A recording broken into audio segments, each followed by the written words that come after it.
Bismillahirrahmanirrahim. Assalamualaikum warahmatullahi wabarakatuh. Syukur alhamdulillah kita bisa berjumpa lagi di channel ini.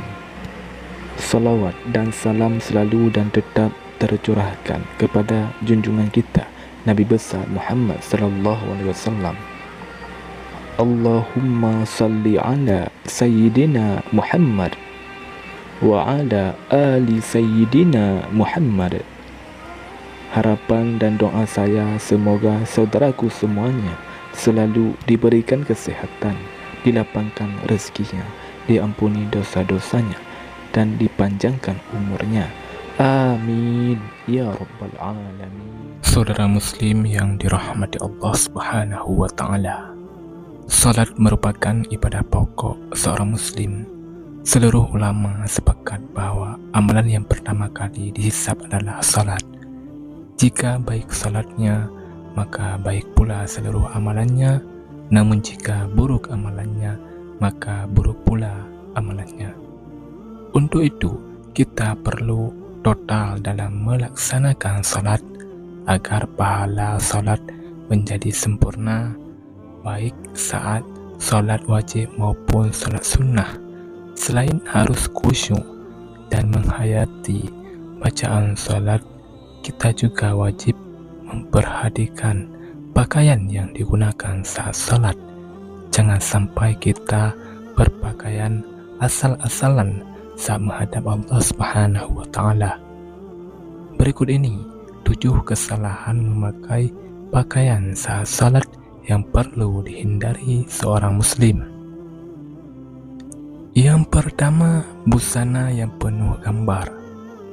Dari Aisyah radhiyallahu anha, ia berkata, Rasulullah sallallahu alaihi wasallam mengerjakan salat dengan mengenakan khamisah, jenis baju yang berbuat dari bulu yang ada gambarnya.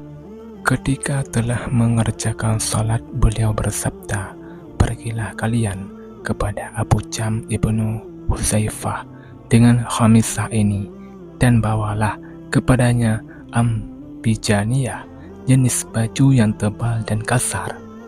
Karena sesungguhnya khamisah tadi telah mengganggu konsentrasiku ketika salat."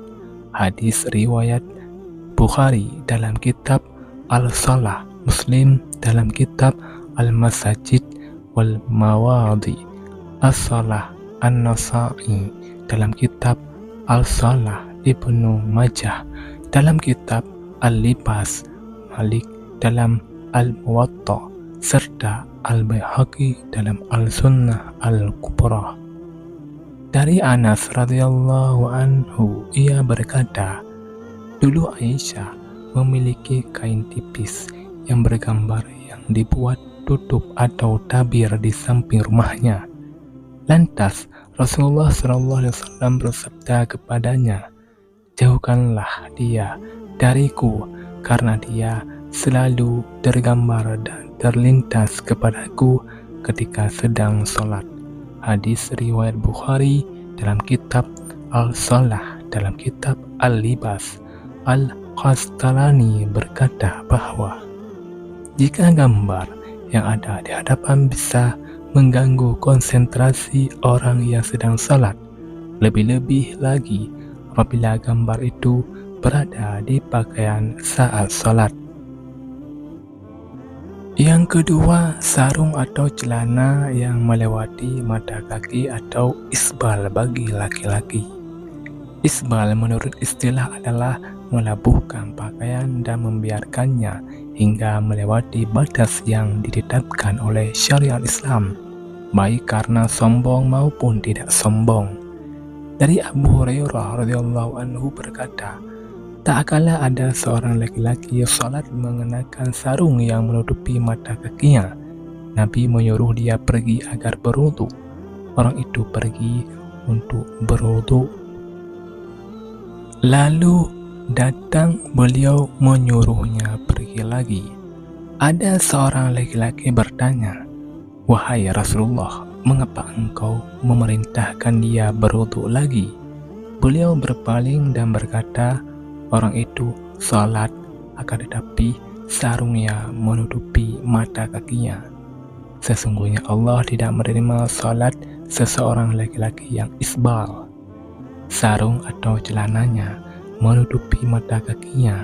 Hadis riwayat Abu Daud dalam Kitabul Libas, Imam Ahmad dan An-Nasai. Imam Nawawi berkata, sanadnya sahih menurut kriteria Imam Muslim. Adapun mengenai salat dalam keadaan demikian, maka para ulama telah berbeda pendapat dalam hal ini. Ada yang menganggap salatnya tidak sah, dan ada pula yang tetap menganggapnya sah. Namun, ada sebuah hadis sahih yang berasal dari Ibnu Mas'ud yang selayaknya diketahui oleh mereka yang salat dalam keadaan seperti ini agar mereka lebih berhati-hati. Yang ketiga, salat memakai sepotong baju. Allah Subhanahu wa Ta'ala berfirman dalam surat Al-A'raf ayat 31, "Hai anak Adam, pakailah pakaianmu yang indah setiap memasuki masjid." Yang dimaksud kata al-masjid dalam ayat ini adalah salat. Dari Abu Hurairah radhiyallahu anhu, ia berkata, seorang laki-laki berdiri menghadap Nabi SAW. Lantas dia bertanya kepada beliau mengenai salat mengenakan sepotong baju. Rasulullah SAW bersabda, "Apakah berat untuk masing-masing kalian mencari 2 potong busana?" Hadis riwayat Bukhari. Ibnu Abdil Bar berkata dalam kitab Al-Tahmid, sesungguhnya para ulama ahli ilmu merasa malu untuk memakai sepotong busana saja ketika sedang salat. Mereka selalu merias diri dengan cara memakai baju terbaik yang mereka miliki, memakai parfum, dan menggunakan siwak. Yang keempat, kemeja atau pakaian pendek sehingga tersingkap sewaktu salat. Di samping memakai celana yang ketat, tidak sedikit dari kaum pria saat ini yang juga mengenakan kemeja atau kemeja pendek ketika salat. Pada saat ruku ataupun sujud, kemeja yang semula menutup celana terangkat ke atas karena terlalu pendek. Pada waktu itulah punggung dan sebagian anggota auratnya terlihat. Jika demikian, aurat yang semula tertutup menjadi terbuka, sedangkan dia sedang ruku ataupun sujud bersimpu di hadapan Allah Subhanahu wa Ta'ala.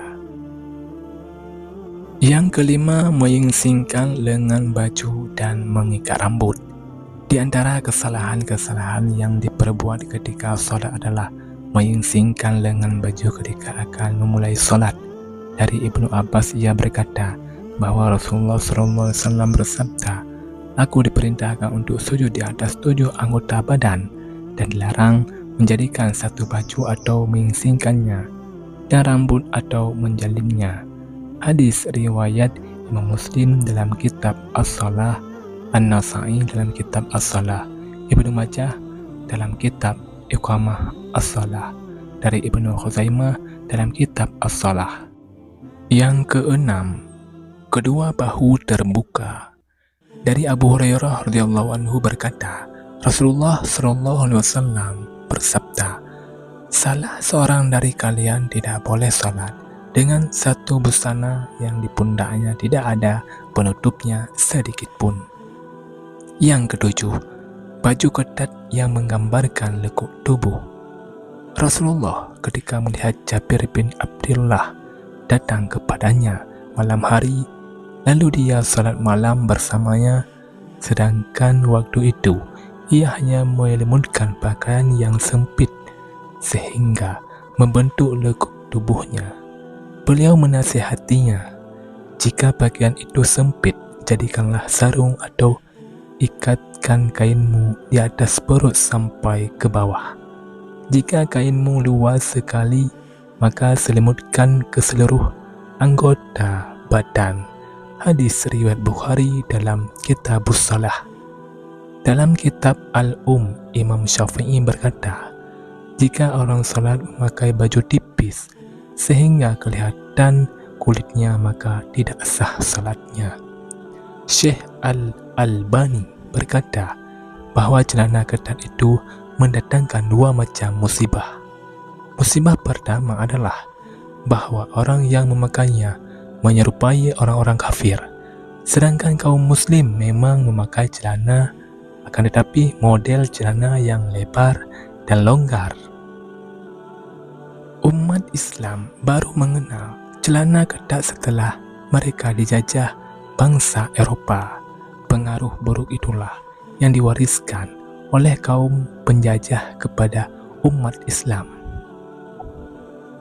Musibah kedua adalah celana ketat yang menyebabkan bentuk aurat terlihat dengan jelas. Memang benar bahwa aurat pria adalah anggota badan antara pusat dan lutut. Namun, seorang hamba yang melakukan salat dituntut untuk berbuat lebih dari ketentuan yang telah ditetapkan oleh syariat. Tidak pantas dia melakukan maksiat kepada Allah ketika sedang sujud. Bersimpuh di hadapannya ketika dia mengenakan celana ketat, maka kedua pantatnya akan berbentuk dengan jelas. Bahkan lebih dari itu, bagian tubuh yang membelah keduanya juga terlihat nyata. Komite Tetap Pembahasan Masalah Ilmiah dan Saudi Arabia semacam MUI di Indonesia menjawab pertanyaan mengenai hukum Islam tentang salat memakai celana. Jawaban yang dirumuskan adalah sebagai berikut.